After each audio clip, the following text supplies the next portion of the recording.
इस त्योहारी सीजन अगर आप सोना खरीदने का मन बना रहे हैं तो आपके लिए काफ़ी मुसीबत हो सकती है, क्योंकि दाम काफ़ी ज़्यादा है।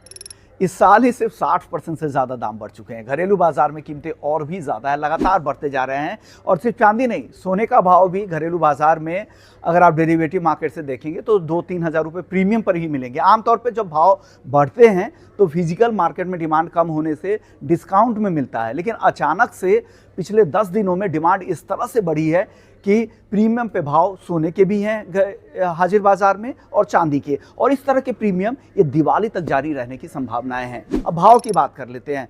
कल हमने देखा था 1,27,000 के ऊपर का नया रिकॉर्ड बना था।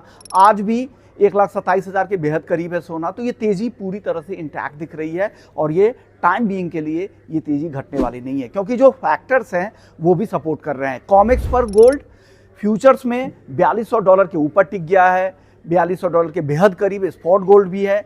और अभी जो फेड चेयर का जो बयान आया था जेरम पावेल साहब का, उसमें उन्होंने साफ संकेत दिए हैं कि अक्टूबर की बैठक में और दिसंबर की बैठक में भी ब्याज दरों में कटौती होगी, यानी इस साल 2 और कटौती होनी है।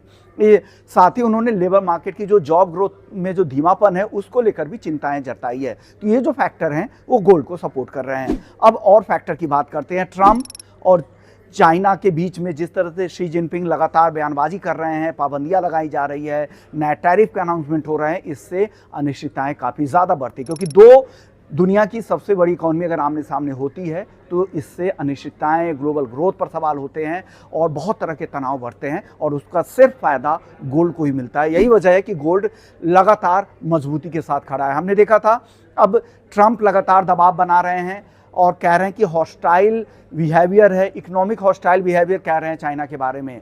वो सोयाबीन नहीं खरीदना चाहते, अमेरिकी सोयाबीन, इसका दबाव चाइना पर बना रहे हैं।